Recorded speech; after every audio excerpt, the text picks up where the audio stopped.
고백합시다. 예수는 그리스도시요 살아계신 하나님의 아들이십니다. 지난주에 나눈 말씀의 제목이 피스메이커, 화평케 하는 사람이 받는 복에 대해서 나누었습니다. 한 주 동안 화평케 하는 사람으로 살다 오셨는지요? 화평케 하는 사람이 되는 그 방법 팁을 하나를 더 드리면, 내 앞에 화가 나고 분을 일으키고 다툼이 생길 만한 상황이 생기지 않습니까? 그럼 그때 이런 생각하는 겁니다. 야, 지금이 내가 화평케 하는 사람이 될 수 있는 기회다. 그렇게 생각을 갖는 거죠. 그러니까 다른 때 같았으면 화가 나는데 이제는 그 화가 날 그 순간에 내가 화평케 될 수 있는 기회다, 이 말씀 갖고 성령님께 의지하여 기도하면 그 능력을 발휘하실 줄로 믿습니다. 그러면 하나님의 아들이라 일컬음을 받을 수 있는 7번째의 복을 받게 되는 것이죠. 오늘은 팔복의 말씀 가운데서 8번째의 복을 나누려고 합니다. 의를 위하여 핍박을 받는 자가 복이 있다. 그 복이 천국을 소유하게 될 것이다. 여러분, 8번째 그 복, 받는 그 복을 보실 때 8가지의 복 중에 똑같이 받는 사람이 있죠. 천국을 소유하게 되는 복, 누가 받습니까? 네, 받는 사람이 있습니다. 네. 첫 번째 복 받는 사람이 있죠. 심령이 가난한 자는 복이 있나니 천국이 저희 것입니다. 천국을 소유하게 될 것이다. 그래서 이 두 구절의 말씀은 상호 연관성이 있습니다. 심령이 가난한 자는 채울 것이 있고요, 이 핍박을 받는 자는 핍박을 받으면서도 지킬 것이 있습니다. 그게 righteousness, 하나님의 의라고 하는 것이죠. 그럼 저는 오늘 이 주님 말씀 나누면서 도대체 우리가 채워야 하는 이 의, 그리고 우리가 핍박을 받으면서도 지켜야 하는 하나님의 의가 무엇인가를 우리 성도님들과 함께 나누려고 합니다. 첫 번째로 보고 싶은 건 성경에 기록되어 있는 righteousness, 이 의라고 하는 것은 하나님의 성품입니다. 신명기 32장 4절 말씀을 보겠습니다. 그는 반석이시니 그가 하신 일이 완전하고 그의 모든 길이 정의롭고 진실하고 거짓이 없으신 하나님이시니 공의로우시고 바르시도다. 하나님 안에 있는 속성 중에 의로움이 있는 겁니다. 근데 그 의로움은 완전하고 정의롭고 진실하고 거짓이 없으시다는 거죠. 이 말씀에서 나오는 이 의로움의 속성들, 이거는 하나님의 또 다른 속성의 표현이 될 수 있습니다. 그 속성이 뭐냐면 거룩함이라고 하는 겁니다. 그러니 하나님에게서 발휘되는, 하나님에게서 나오는 의로움이라고 하는 건 하나님 안에 있는 거룩함에서 나온다는 것이죠. 거룩이라는 말이 무엇입니까? 절대적으로 깨끗한 겁니다. 그 안에는 불순한 것이 전혀 없습니다. 그것과는 완전히 분리된 상황을 이야기하는 것이죠. 그래서 하나님의 의는 우리가 생각하는 의와는 다릅니다. 우리의 의는 불충분할지 몰라도 하나님의 의로움은 완전합니다. 그렇기 때문에 하나님이 하시는 모든 일에는 하나님의 이 완전하심이 들어가 있습니다. 하나님의 의로움이 나타나는 거예요. 하나님이 하신 그 일들 가운데 우리와 관계된 것이 있죠. 무엇입니까? 우리를 지으신 겁니다. 하나님께서 우리를 지으실 때 하나님의 의로우심을 보여주신 거죠. 그래서 우리에게도 하나님의 의로우심이 있었습니다. 이 의로우심이 우리에게 있다는 게 중요한 이유가 있습니다. 하나님은 의로운 존재와 교제를 나누십니다. 불의한 존재와는 절대로 교제를 나누지 않으십니다. 그러하기 때문에 처음 지음을 받은 이 아담은 그 안에 있는 의로움으로 하나님과 교제를 나눌 수 있었던 거죠. 근데 죄가 들어오면서 하나님의 이 의로움이 파괴가 됐습니다. 그 결과가 뭡니까? 하나님과의 단절이잖아요. 이 단절 때문에 우리의 삶 속에서는 불의함의 결과를 보고 살아야 합니다. 하나님은 이 의를 회복시키고자 우리에게 율법을 주셨습니다. 근데 율법도 소용이 없는 게, 이 율법이 우리의 죄성과 연결되어 나타나다 보니까 하나님의 뜻을 이루는 것이 아니라 자기의 의를 이루기 위해 왜곡시키고 해석하여 사용하더라는 겁니다. 여러분 어떠십니까? 지금의 세상에 있는 법을 얼마나 신뢰하십니까? 아니, 법은 신뢰하는데 그 법을 집행하는 사람들을 얼마나 신뢰하고 살아갑니까? 여러분, 우리들이 그들에 대해서 이 법이 바른 건데, 법이 올바른 건데 왜 신뢰하지 못하게 될까요? 가만히 보면 그들은 법을 이용할 줄 안다는 것이 우리 마음에 있잖아요. 저는 언젠가 우리 성도님들하고 나눴습니다. 제가 우리 어린 자녀들을 위해서 기도할 때, 특별히 이제 수험생들을 위해서 기도할 때, 종교계, 법조계, 의료계, 정치계의 마음을 두고 가는 친구들을 위해서는 제가 꼭 이 부탁을 합니다. 뭐냐면 하나님의 의를 가져라. 하나님의 의로 하나님을 두려워하는 마음을 가져라 라고 이야기합니다. 그러실 거예요. 뭐 다른 애들도 다 그런 세상에 나가는데 왜 꼭 그 아이들에게 강조해서 이야기합니까? 이유가 있죠. 이 내 부류에 지원하는 그 학생들이 졸업해서 나온 세상에서 그들이 갖게 되는 특권이 있습니다. 그게 뭐냐면 다른 사람의 인생을 좌지우지할 수 있는 권한을 갖게 되는 거예요. 종교계가 그렇고, 의료계가 그렇고, 정치계가 그렇고, 법조계가 그렇습니다. 하나님의 의를 상실한 가운데서는 아무리 좋고 합당한 법일지라도 자기 배를 채우는 데에 사용할 수밖에 없다는 것이죠. 이건 단지 사회만 있는 것이 아닙니다. 교회 안에도 버젓이 있습니다. 예수님께서는 이 땅에 오셔서 대제사장, 바리새인, 서기관들의 삶을 책망하셨습니다. 여러분, 대제사장, 바리새인, 서기관들이 누굽니까? 하나님의 말씀, 율법을 다루는 사람입니다. 그 율법을 가지고 백성들에게 가르치는 사람인데, 그들이 하나님의 목적을 저버리고 하나님의 의가 상실된 율법을 가르치기 시작했습니다. 그래서 전통을 만들었고 전통의 권위를 세워서 백성들을 따르게 했죠. 근데 그 결과가 뭔지 아십니까? 자기의 배를 채우는 일이었어요. 자기의 유익만을 구하는 것이었습니다. 그래서 그 주변에 사는 모든 이들이 어떻게 해요? 그 압제 속에 살 수밖에 없었다는 거죠. 지금의 교회의 모습들을 봐도 이런 모습이 있습니다. 교회가 힘을 잃어가는 이유는 교회 안에 하나님의 의가 상실되었기 때문에 그래요. 교회를 가지고서, 하나님을 가지고서 자기의 유익을 구하는 것이 너무나 많아지다 보니까 교회에서의 소망을 갖지 못하는 모습들을 너무 많이 보는 것이죠. 선배 목사님들이 이 목사 안수를 받을 때마다 이제 권면해 주시는 말씀이 있습니다. 그게 뭐냐면 이 전통이에요, 전통. 그 목사가 되었을 때 세 가지를 조심하라 그래요. 뜨리쥐라고 하는데, 뜨리쥐, 이 뜨리쥐를 조심하라 그래요. 첫 번째가 뭐냐면 글로리, 세상 영광을 조심해라. 두 번째는 골드, 돈을 조심해라. 세 번째 뭐겠어요? 걸, 여자를 조심하라는 거예요. 이 세 가지만 조심하면은 목회 성공한다는 거예요. 하여튼 목사 안수식에 가면은 뭐 빠지지 않고 들어요. 근데 저는 그거 들을 때마다 그런 생각을 좀 갖게 되는 거죠. 세상에서 얻게 되는 글로리, 세상에서 사용하고 있는 골드, 세상에서 만나게 되는 걸, 다 나에게 필요한 겁니다. 주의해서 만날 것이 아니라 내가 필요한 겁니다. 하나님께서는 내가 필요하기 때문에 그 세 가지를 주신 겁니다. 근데 내가 필요해서 주신 것, 내게 꼭 필요해서 그 주신 것을 나는 내 안에 파괴된 하나님의 의 때문에 도덕이 사라지게 되고 인생을 망가뜨리는 도구로 전락시켜버린 겁니다. 여러분, 돈 안 필요하세요? 우리 그 남편분들, 아내가 안 필요하십니까? 남자들, 여자가 필요해요. 저는 절실히 느껴요. 진짜 필요해요. 명예요? 필요합니다.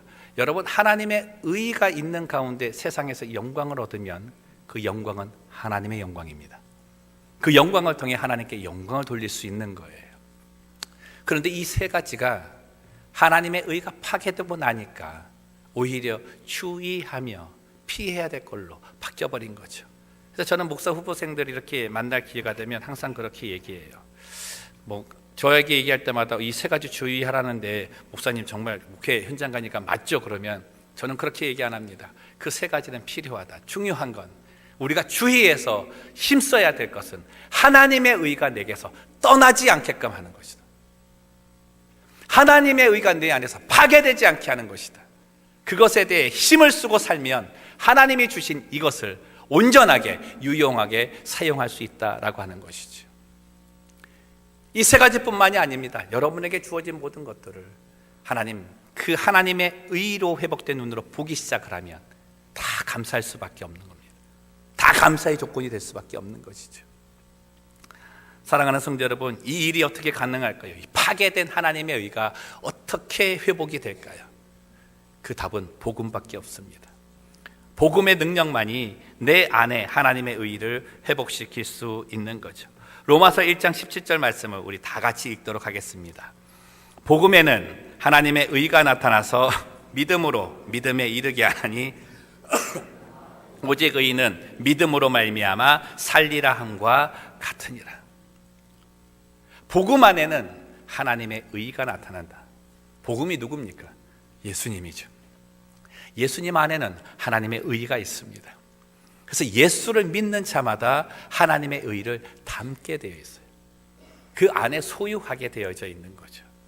팔복의 말씀을 주고 계시는 예수님, 의를 위하여 핍박을 받는 자, 심령이 가난한 자, 애통한 자, 모든 복받는 자가 복을 받을 수 있는 이유는 예수님 때문이라고 말씀하지 않습니까? 하나님 의가 내 안에 회복될 수 있으려면 예수님이 내 안에 계셔야 합니다. 사랑하는 성도 여러분, 축복합니다. 예수님을 온전하게 믿으시기를 바랍니다. 온전하게 믿으셔야 됩니다. 여러분 보세요. 말씀을 가지고 있음에도 불구하고 그 말씀이 내게 역사되지 않을 때를 보잖아요.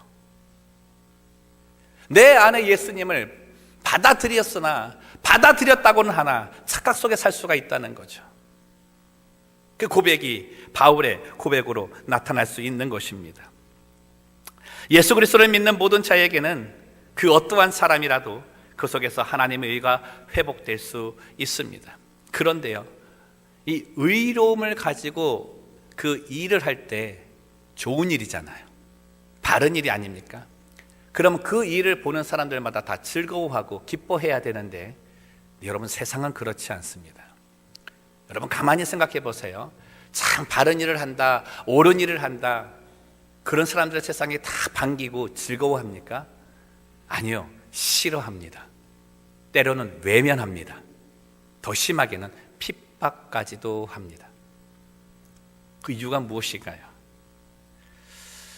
머리로는 이해하지만 삶으로 받아들이는 건 힘들다는 거예요. 언더스탠드는 되지만 억셉은 못하겠다는 거죠. 우리 남편들이 이 부분을 동의하실지는 잘 모르겠지만 이 가정에서 많은 부분 희생하며 열심히 살고 있지 않습니까? 미국에 와서 보니까 우리 남편들이 참 많은 일을 하세요. 그런데 그 중에서 참 안 되는 게 한 가지가 있습니다. 그게 뭐냐면 이 잘못을 저질렀을 때 아내의 말 듣는 겁니다. 이거 참 잘 안 됩니다. 저도 좀 그런 편인데요. 뭐 하나 잘못해서 걸리잖아요. 우와, 이 폭풍 잔소리, 와, 야, 이 장난이 아닙니다. 근데 진짜 듣기 싫어요. 들으면 들을수록 화가 나요. 나도 잘못한 것 아는데 계속 지적해서 얘기하지 않습니까? 꼬리에 꼬리를 물고. 근데 화가 나는 이유를 가만히 생각해 본 거예요. 왜냐하니까 옳은 말만 해서 그래요. 틀린 말이 한마디가 없는 거예요. 다 옳아요. 근데 그게 듣기 싫은 거죠. 왜요? 머리로는 이해가 되는데 마음으로는 못 받아들이는 겁니다. 세속적으로 이것을 이해한다면, 해석한다면 자존심 때문이라고 이야기할 수 있는데 아닙니다. 내 안에 있는 죄성이 거부하는 겁니다. 옳은 것이 들어오는 것을 받아쳐내는 것이죠. 여러분, 그래서 바울이 이렇게 이야기를 합니다. 로마서 7장 21절에서 25절 말씀입니다. 다 같이 한번 읽었으면 좋겠습니다. 시작. 그러므로 내가 한 법을 깨달았노니 곧 선을 행하기 원하는 나에게 악이 함께 있는 것이로다. 내 속사람으로는 하나님의 법을 즐거워하되 내 지체 속에 있는 한 다른 법이 내 마음의 법과 싸워 내 지체 속에 있는 죄의 법으로 나를 사로잡는 것을 보는도다. 오호라, 나는 곤고한 사람이로다. 이 사망의 몸에서 누가 나를 건져내랴. 우리 주 예수 그리스도로 말미암아 하나님께 감사하리로다. 그런즉 자신이 마음으로는 하나님의 법을, 육신으로는 죄의 법을 섬기노라. 아무리 하나님의 법을 내 마음에 가졌다 그래도 내 안에서 죄의 법을 섬길 수밖에 없는 이유가 있다는 거죠. 왜요? 예수가 없기 때문입니다. 교회에 나와서 예배를 드린다고 하고 오랜 기간 동안에 하나님께 나와서 교회를 다닌다고 하는 교인의 명패는 있지만 그 안에 예수가 없을 수 있다는 거죠. 예수가 없는 사람의 삶은 불의함을 따를 수밖에 없는 겁니다. 예수가 없는 사람들, 예수가 없는 사회, 예수가 없는 교회, 예수가 없는 가정, 예수가 없는 나의 일터, 일어나는 모든 일들은 불의함밖에 없죠. 그래서 그 불의함을 먹고 사는 인생 아닙니까? 이러한 인생이 이 땅에서 우리에게 주는 것이 뭔지 아십니까? 본문 11절 말씀입니다. 나로 말미암아 너희를 욕하고 박해하고 거짓으로 너희를 거슬러 모든 악한 말을 할 때에는 너희에게 복이 있다. 무슨 말입니까? 믿는 자들을 박해하고 핍박한다는 거예요. 바르게 살려고 하는 그리스도인들을 박해하고 핍박한다는 겁니다. 디모데후서 3장 12절 말씀을 한번 보십시오. 무릇 그리스도 예수 안에서 어떻게 살고 하는 자는 경건하게 살고자 하는 자는 뭘 받으리라? 박해를 받으리라. 여러분, 한 가지 묵상해야 되는데 세상에서 박해를 받는 사람은 아무나 받는 게 아니에요. 예수 안에서 경건하게 살고 있는 자입니다. 그럼 바꾸어 말하면 내가 지금 예수님 때문에 고난이라고 하는 것을 겪지 않고 참 편하게 살고 있다 그러면 나는 뭔가 문제가 있는 거죠. 나는 너무 이 땅의 삶에 익숙해져서 살고 있을 겁니다. 그러하기 때문에 예수 안에서 경건하게 살고 있는 삶을 찾아볼 수가 없는 거예요. 그러니 박해를 받지 않죠. 예수 때문에 받는 박해가 무엇입니까? 세상으로부터 미움을 받는 것이 무엇입니까? 그게 십자가 지는 겁니다. 여러분, 믿는 사람뿐만 아니라 믿지 않는 사람들도 다 삶의 고난이 있습니다. 삶의 어려움이 있어요. 근데 그거가 십자가가 아닙니다. 그건 다 겪는 거예요. 이 땅의 죄로 인해서 겪는 그런 삶의 결과입니다. 그러나 십자가를 지는 건 예수님 때문에 지는 거예요. 이 말씀을 들으면서 생각하실 수 있을 겁니다. 예수님께서 나를 선택하신 건 참 좋은데, 그리고 내가 예수님 믿어갖고 복을 받는 건 참 좋은데 예수님 때문에 세상에서 미움을 받고 핍박을 받는다고 하면 그거는 사양하고 싶습니다. 그런 마음 가질 수 있는 거죠. 여러분은 어떠십니까? 만약에 내가 예수를 믿고 맨날 핍박당하고 고난당하고 그런 삶이라면 여러분 믿으실 수 있으시겠어요? 그런데 오늘 예수님 말씀하시잖아요. 의를 위하여 핍박을 받는 자가 복이 있다.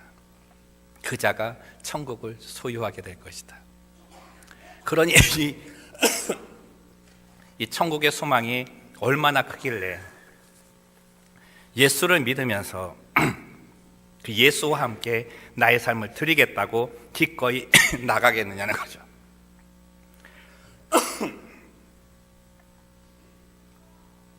성경상에서 그렇고 이제 우리의 교회사에서 봐도 예수를 위해서 기꺼이 핍박을 감수하는 삶을 살아가게 되는 이유가 있습니다. 그 비밀이 7절 말씀에 나와 있는데요. 우리 7절 말씀을 함께 읽겠습니다. 시작.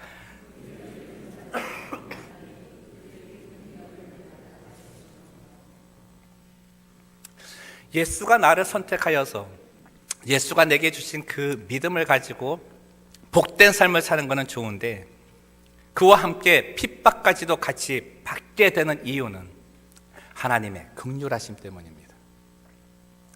하나님의 긍휼하심. 하나님의 긍휼하심 때문에 그의 삶이 완전히 변화된 사람이 있죠. 그가 바울입니다. 저는 이 한 주간에 이 말씀이 참 계속 묵상이 됐는데, 이 금요일에도 우리 성도님들과 나눈 말씀입니다. 디모데전서 1장 16절 말씀인데요. 그러나 내가 긍휼을 입은 까닭은 예수 그리스도께서 내게 먼저 일체 오래 참으심을 보이사 후에 주를 믿어 영생 얻는 자들에게 본이 되게 하려 하심이라. 이 말씀을 들으면서 그래, 내가 이제 전도하며 살아야 되겠지라고 하는 깨달음도 있는데, 내가 긍휼을 입은 까닭이라는 말이 제 마음에 도전이 됐습니다. 내가 긍휼을 입은 까닭은 하나님께서 내게 긍휼하심을 베푸신 이유는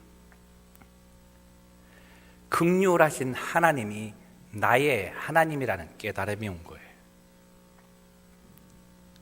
하나님께서 내게 긍휼하심을 베푸셨다고 하는 그것이 정말 내 인격적으로 받아들여진다는 그 사실 앞에 도전이 되더라는 거죠. 글자로만 내가 받아들이는 게 아니라, 그냥 귀로만 듣고 흘려버린 것이 아니라 전인격적으로 그게 받아들여지는 겁니다. 하나님께서 나를 긍휼하게 여기셨다. 그게 받아들여지니까 나의 삶이 완전히 변화되더라는 거죠. 하나님의 긍휼하심의 완전함이 무엇입니까? 예수 그리스도잖아요.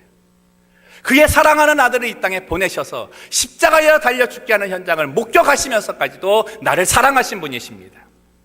그리고 그를 죽은 자 가운데서 3일 만에 부활시키셔서 내 안에 영원한 생명을 주신 거죠. 우리 찬양단이 맨 앞에 찬양한 것, 주 사랑이 나를 숨쉬게 한다는, 내 영혼이 숨을 쉬게 만드는 그 은혜를 허락해 주셨다는 겁니다. 왜 내가 다시 어둠에 가겠느냐고요. 왜 내가 다시 죽음에 가겠느냐고요. 하나님의 긍휼하심이 깨달아지면 내 인생에 미치는 영향력이 충격적이라는 거예요. 여러분, 날마다 예배 드리러 나올 때에 정말 하나님의 긍휼하심이 내게 임하였다라고 하는 그 고백 속에 나오시기를 주님의 이름으로 축복합니다. 그 자가 예배자예요. 그 자가 예배자입니다. 하나님의 긍휼하심이 나에 대해서 아무런 영향력이 없다, 예배 감격 없는 거죠. 첫 번째 충격이 뭡니까? 전능하시다고 하는 분, 위대하시다고 하는 분, 거룩하시다고 하는 절대자 신이 나를 생각한 거예요. 나를 아신다는 겁니다. 내 이름을 아시고 나보다 더 나를 아신다고 말씀하십니다. 간격 아니에요? 더 큰 각이 뭐예요? 나를 사랑하신다 그러잖아요. 나를 사랑하신다 그러잖아요. 도대체 내가 뭐길래 나를 사랑하시냐고요. 그 감격이 내게 있어야 하나님께 예배 드릴 때마다 감격에 감사의 예배가 드려지지 않겠느냐고. 사랑하는 성도 여러분, 정말 축복합니다. 바울이 그의 생명을 걷고 복음을 지키고자 핍박을 받아도 나는 주님을 위해서 내 삶을 드리겠다라는 그 고백이 우리의 고백이 되기를 주님의 이름으로 축원합니다. 그 삶 한번 살아보세요. 그 고백하며 한번 살아보세요. 저는 우리 성도님들이 이 하나님의 긍휼하심이 내 거라고 좀 생각하면 좋겠어요. 하나님의 긍휼하심이 내 거라고 좀 인격적으로 받아들이고 그렇게 살았으면 좋겠습니다. 그렇게 되면요, 내 안에 회복된 이 하나님의 의를 지키기 위해서 기꺼이 고난의 자리에도 갈 겁니다. 왜요? 너무 귀하기 때문에 그래요. 너무 귀하기 때문에 그래요. 사랑하는 성도 여러분, 하나님의 긍휼하심을 한번 생각해 보세요. 아들을 죽이는 일이 쉽겠습니까? 사랑하는 아들을 버리는 게 쉽겠어요? 그 아들이 내 눈앞에서 고통당하고 있는데 도움 못 주는 그 상황이 그게 견딜 수 있는 마음입니까? 그 마음을 갚지는 못할진데 그 힘든 상황, 그 어려운 상황, 그 기억을 다시금 되새기게 할 필요는 없지 않습니까? 그 삶이 뭔지 아세요? 내가 하나님의 의를 저버리고 사는 거예요. 내가 불의를 행하며 불의의 세상 속에서도 잘 살고 있다고, 편안하게 살고 있다고 이야기하며 사는 거예요. 그게 하나님의 아픔, 고통을 다시 기억시키는 겁니다. 오늘 저희는 이 하나님의 긍휼하심을 깊이 묵상했으면 좋겠습니다. 이것이 나로 고난의 자리에 기꺼이 가게 할 것이기 때문입니다. 두 번째 우리가 갈 수 있는 이유는 예수 그리스도의 부활의 능력이 나로 기꺼이 복음 때문에 기뻐하며 즐거워하며 고난의 자리에 가게 합니다. 여러분, 부활이 뭡니까? 소망이잖아요. 새롭게 하는 소망 아닙니까? 뭔가 변화시킬 거라고요. 여러분, 부활의 소망을 가진 사람은 세상을 변화시킬 수 있다라고 하는 소망을 갖는 자들입니다. 여러분, 믿으시면 아멘. 부활의 소망이 있는 사람은요, 내 환경을 변화시킬 수 있어요.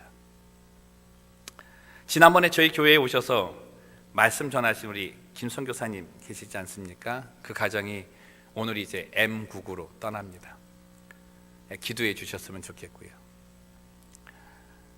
정말 그 생명부지의 땅으로 가잖아요. 문화도 다르고 언어도 다르고 뭐 전혀 아는 사람도 없는 가운데 가는 거예요. 뭐 하나 가지고, 복음 하나 가지고. 왜요? 그 복음이 하나님의 사랑으로 나를 변화시켰고 그 예수의 부활의 능력이 나를 이끌었기 때문에 내가 가는 그 땅에서도 변화가 일어날 수 있다라고 하는 확신 때문에 가는 겁니다. 여러분, 놀라운 비밀 하나 알려드릴까요? 그리스도의 사랑으로 변화를 받은 사람은, 하나님의 긍휼하심을 깨달은 사람은요, 내 옆에 사람에게 전하고 싶어져요. 내가 변화됐기 때문에 당신도 이 변화를 맛봤으면 좋겠다는 마음이 불일 듯 일어난다는 거죠. 하나님의 의가 타락의 영성에 잡혀져 있는 세상을 바꿀 수 있습니다. 여러분, 올해가 되면 이제 우리나라 이 3.1운동 거의 99주년, 아마 100년이 다 가까워 오는데, 하나님의 의가 회복되었을 때 세상의 정의를 부르짖을 수 있는 거죠. 3.1운동 독립 그 선언서에 서명한 33명 가운데에 믿음을 가진 자들이 많다 그러잖아요. 그리고 그들 때문에 감옥에 갇히고 이것 하나 때문에 이 정의를 지키기 위해 핍박받은 자들이 거의 믿는 자들이라고 하지 않습니까? 그래서 독립운동의 중심에 교회가 있었다 그래요. 여러분은 지금 이 정의를 위해서, 올바름을 위해서 핍박을 받을 만한 그러한 자리에 계십니까? 지금의 우리 교회가 그러한 힘과 역량을 가지고 있을까요? 찾아야 합니다. 하나님의 의가 회복된 것은 미움이 사랑으로 바뀌는 것입니다. 다툼과 분쟁이 화합으로 변화되는 것이죠. 여러분의 가정에 하나님의 의가 회복되면 이 은혜가 나타납니다. 여러분의 직장에, 여러분의 삶터에 하나님의 의가 회복이 되면 이러한 일들을 경험하며 살 수 있는 것이죠.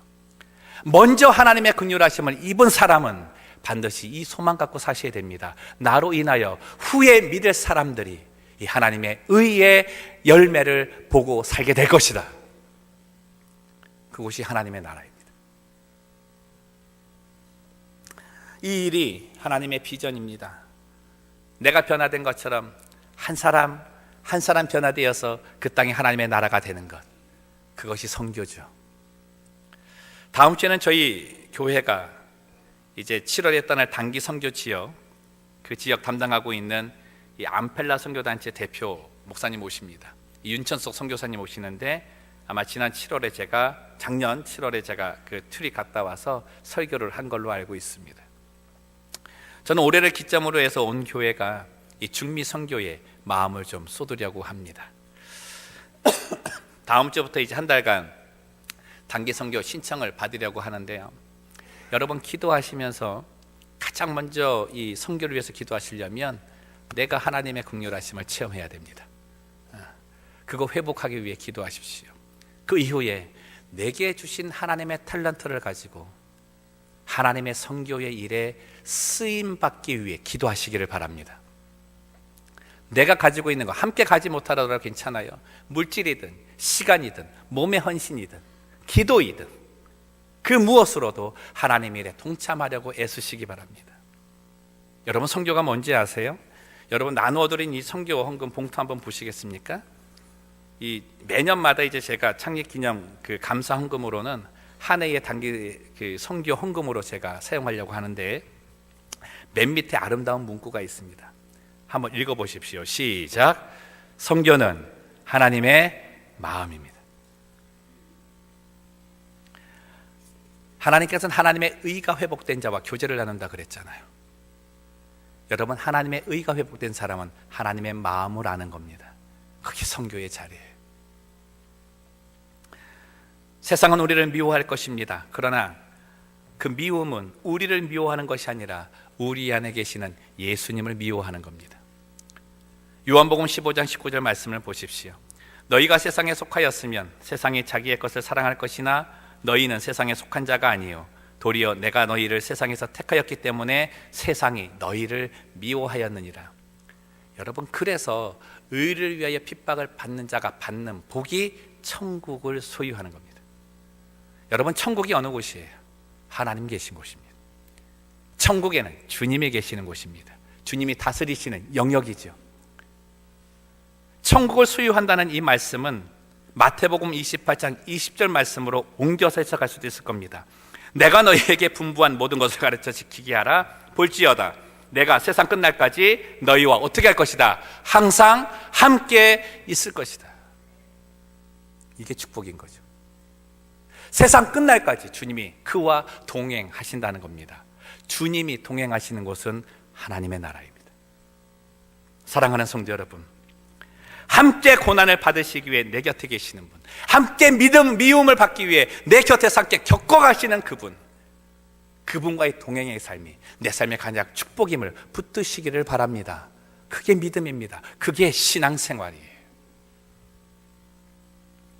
내게 임한 천국을 빼앗기지 마십시오. 예수를 지켜야 합니다. 내 마음에 주신 하나님의 의를 놓치지 마세요. 나와 내 가정에서, 내 교회에서, 내 직장에서, 내 삶터에서 이거 뺏기고 살면 안 됩니다. 사랑하는 성도 여러분, 의를 위한 고난은 축복의 소곡입니다. 주님은 우리와 언제나 함께 하실 것이고 약속하신 그 말씀을 이루실 것입니다. 부활의 주님의 능력으로 세상을 변화시키는 이 사명 감당하시고 하나님의 나라를 소유하시는 축복된 성도님들 되시기를 주님의 이름으로 축원드립니다. 기도하겠습니다. 살아계신 하나님 아버지, 오늘 말씀을 통하여서 하나님의 의가 무엇인지를 바르게 알게 하시니 감사합니다. 믿음 생활을 한다고 하지만, 교회를 다닌다고 하지만 내 안에 하나님의 의가 있는지 다시금 점검하는 이 귀한 시간 되게 하여 주시옵소서. 예수를 온전히 믿었을 때 하나님의 의가 내 안에 있고 그 의를 통하여 하나님의 긍휼하심을 깨닫게 될 줄로 믿습니다. 긍휼하심을 보이신 그 하나님이 나의 하나님임을 가장 굳건히 믿게 도와주셔서 이제 내 삶을 주를 위하여 드리겠다라는 고백과 헌신 속에 살아가게 하여 주시옵소서. 감사하며 걸어가신 예수님의 이름으로 기도드리옵나이다. 아멘.